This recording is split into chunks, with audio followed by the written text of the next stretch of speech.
I got all bases covered. Everybody was taken care of, everybody was prepped and ready to hunker down through this storm. I went to bed that night confident that we were set and good to go for at least 24 hours.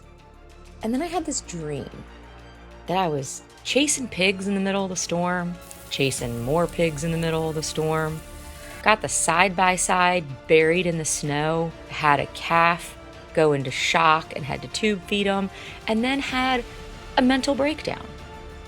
Wait a minute, hold up.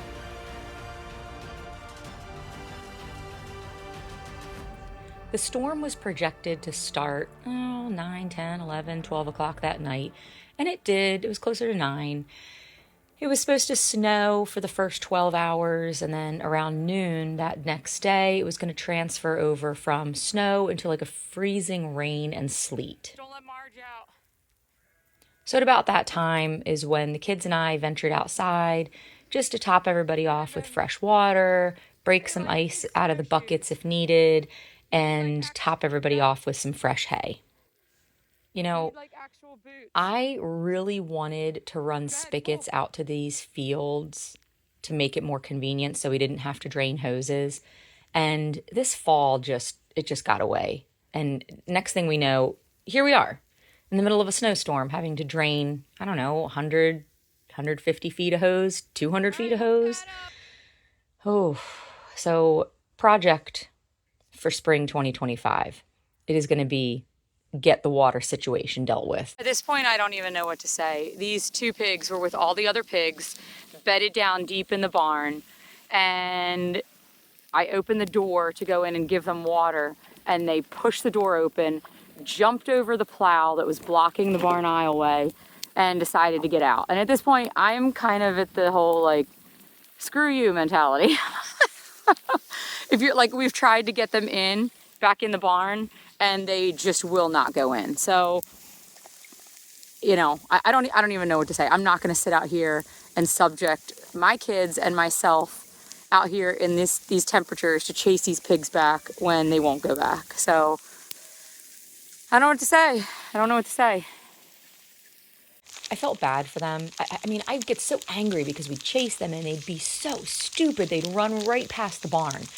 And so we chased them around, and I was kind of stressed out. I did not want these pigs out here in this sleet and freezing rain for, indefinitely without any shelter. So we try and chase them in, and then they'd be dumb, and we'd have to stop, and we'd continue our work. But over and over again, they just wouldn't go in the barn. So I had enough of it. From the comfort of my warm living room, would look outside and watch them acting like complete fools. So the kids all left to go to a neighbor's house to go sledding.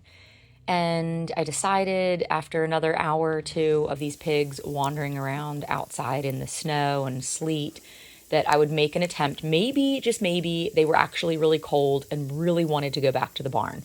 So I was going to try and help them out. Now, they're a little skittish, so they had to really want to go to the barn in order to come back in. And you can see they're definitely wanting to get back inside. So, of course, the side-by-side was blocking the way, so I had to get that out of the way and kind of coax them in while also trying to keep the other, 10 pigs in the stall and do this by myself. So this is almost near impossible, but I figured, what's the worst that could happen? They just don't go in and they have to stay back out in the snow still. So I was trying to keep these pigs in and coax the other pigs to come back into the barn, which they kind of wanted to do, but then I was trying to keep the other pigs in so they were scared of me and didn't want to squeeze past me. And on and on and on. And they were so close. But nope. These 2 other pigs decided they wanted to go have some fun in the snow too. So now I wasn't even just back at square one again. I was -2 or -4. Well, that didn't go as planned. Oh, what am I going to do? Okay. Well, And no matter how many times I tried to chase them in, Now the new pigs that were still warm from being in the barn, they were not having it. The cold ones, they were ready to go back in, but the other two were like, heck no, we're going sledding. So I ran around and ran around and ran around chasing them. And I finally was like, you know what? You're going to be dumb. Be dumb. So at this point, I had absolutely had enough. I was going back inside. I was freezing cold. So I was pulling the mule back into the barn and just kind of like letting them find shelter in the woods with the deer. I don't know. I don't care.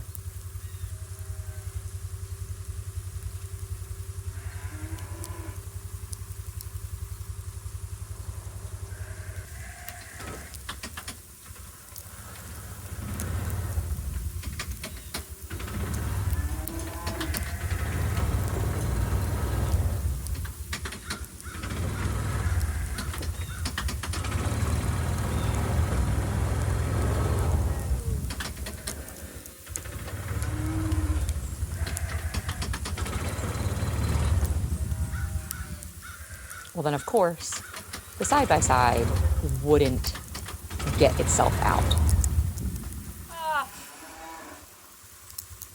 And I tried multiple times.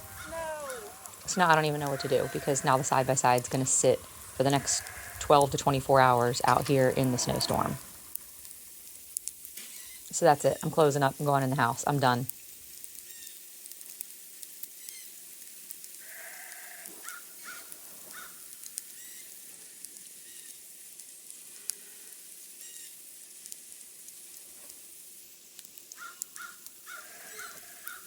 But then I was walking past them again and I started to feel bad for them.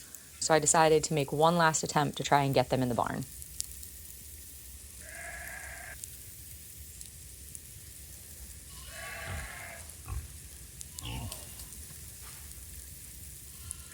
Yeah, and now I'm really mad. I'm done. I'm out. You stupid pigs. You stupid, stupid pigs.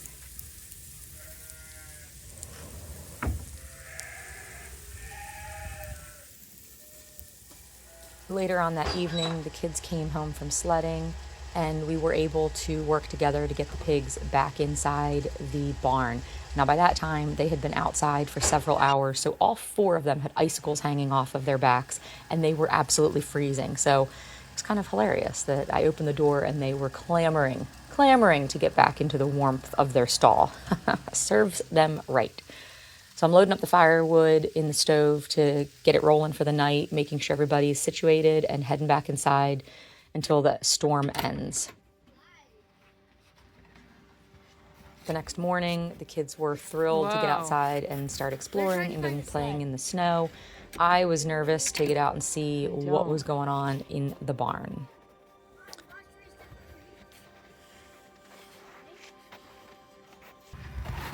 All right, girls, come help me. We need to get everybody watered real quick, and I'm gonna get some animals turned out of here. Our wood stove was struggling a little bit last night to keep temperature because it was so cold. And we woke up in the morning freezing. So you can see it's 145 degrees. It normally should be at least 170 to 175. So we were trying to get that wood stove back up to temperature. So yesterday, the pigs came in here and completely destroyed the place. Oh, look, there's a glove. Anyway, they completely destroyed the place because they got loose, and they were smart. They cozied right up next to this wood stove. But doggone, grimy little pigs. Well, this is highly inconvenient. I don't even know how this happened. Like, we drained the hoses. Ah!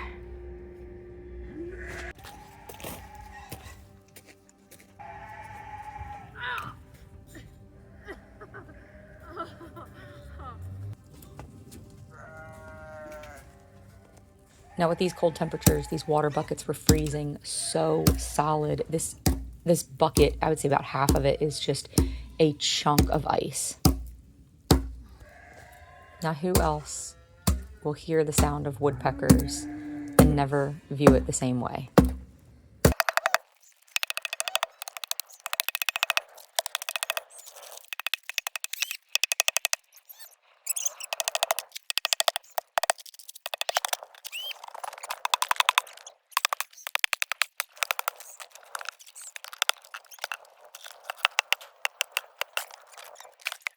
over the gate. It doesn't take so long. Climb over the gate. Go. I mean, you're sitting here goofing around. Listen to me. Daisy. Did you just hear that, Steve? Yeah, that's pretty funny.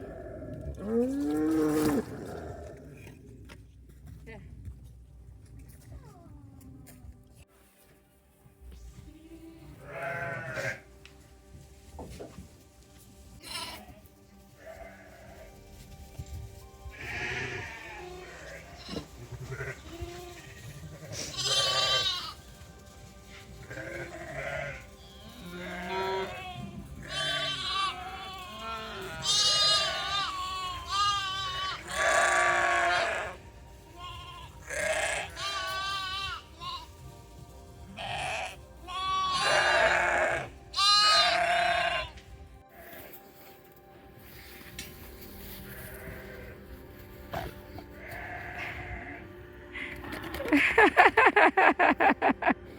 Are you making snow puppies? Oh, shit.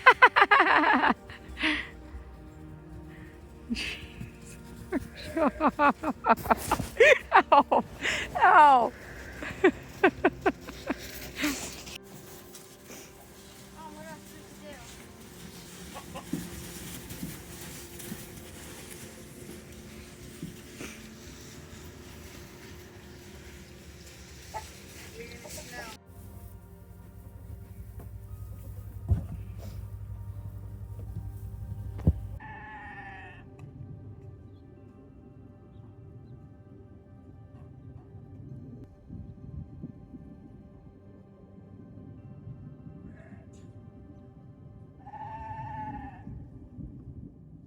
As we were heading outside to complete our evening chores for the day, Gideon had gone out ahead of us and came running back over, screaming that Roadrunner, the calf, was dead, that he had fallen on the lower part of the little paddock and that he was dead.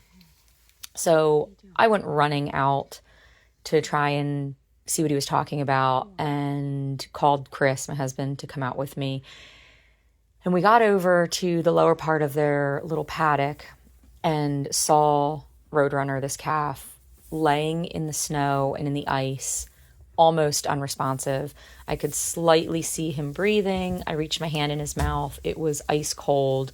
So I could clearly see he had slipped. He had somehow fallen on the snow and the ice. Because remember, at this point, we had 8 inches of snow, and then the sleet and freezing rain had created this crust on top of the snow. So it was very easy to slip on.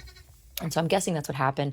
He got down by the fence line where the other cows were and must have slipped and fallen, not been able to get up. Well, and he'd obviously been here for a couple hours at least since we had fed in the morning. So I would say maybe 6 hours or so. And so we knew that if we could save him, the only chance he had was to bring him in and get his body temperature up. So that's what we did. Chris and I carried Roadrunner up to the stall and got him in the brooder with the little lambs and got him under the heat lamp. Now, before we can do anything, his body temperature has to be brought up. So that was our number one priority, getting him warm. So we tucked him in for the night, had him sitting up, had him sitting under the heat lamp, and that was pretty much all we could do. I woke up the next morning really early, went outside and checked on him, and it was pretty much the same. He was alive, his body temperature was up, but he wasn't really responding. So I thought, well, let me get some molasses water in him and see if that helps stimulate him. So I got some warm water, poured some molasses in it, took it out to him and offered it to him, and he had absolutely no desire to drink the molasses water. So I decided to wait it out, see what another few hours brought. I turned him to the other side. Sometimes it just requires, a little bit of time. And we got our chores done for the morning and went back inside to start homeschooling. And then I would just kind of check on him periodically throughout the day. You just did an uppercase. Look. How do you say that one? Well, actually, Let me see. Yeah, are they easy to identify where they belong? at the bottom, look.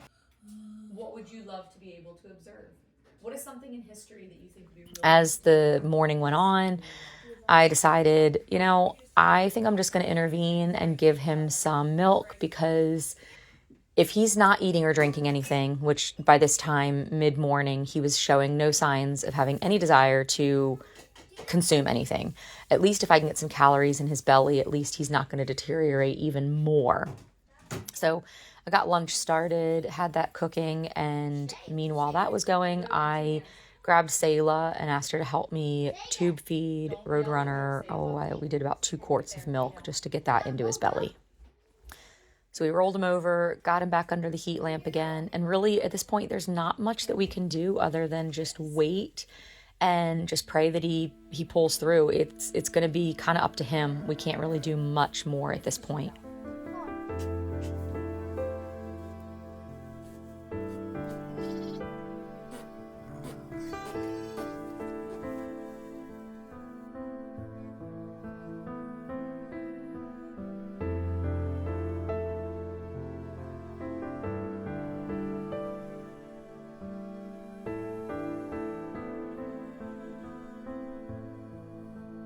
Who's this one, Leigh? Yeah, what's that? This black one. Go. You want to do this one? This one. 3, 2, 1. Let's go, guys, go. Ready? 1, 2, 3. Hey.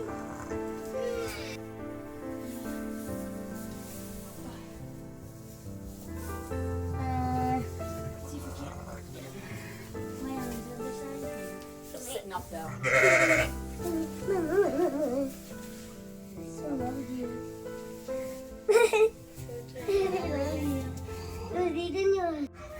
I'm telling you, tube feeding is a lifesaver, because in a matter of seconds, I'm able to fill this calf's belly or a lamb's belly with food, with nutrients. And I know for a fact he's been down 24 hours without eating anything in that time period. So he wouldn't drink any of the molasses water. And so at least by me tube feeding him, I know for sure he's got 2 liters of milk in his belly, and it's warm milk in his belly. So he's not eating hay. I can't get him to eat grain or drink any water. So if I can try and keep this up and tube feed him twice a day, then at least I know he's getting something in his belly.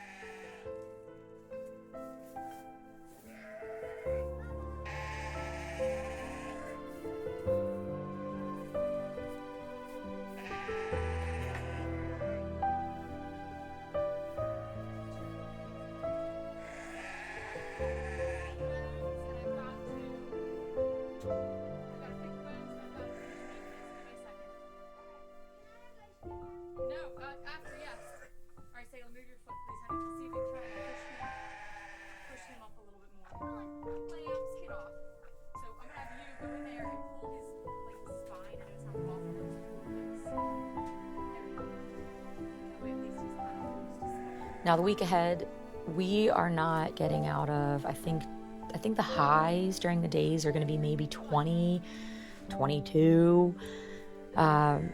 This particular day, our temperatures were, I think, a high of 11 and lows of maybe 7, maybe 6, I think we got down to. So I am loading these pigs up with a little extra feed. Really, animals can pull through the winter when they've got protection from the elements and when they've got calories. So as long as I can make sure everybody's fed, then it's kind of really up to them to pull through these cold temperatures.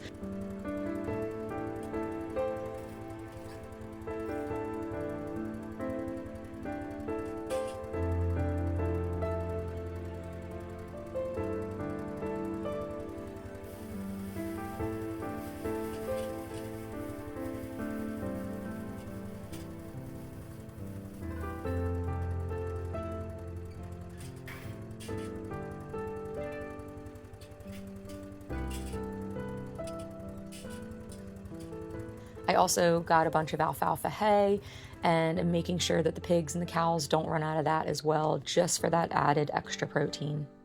And now all we can do is just wait for Roadrunner to see if he pulls through. I don't know, guys. I mean, he's not looking too great.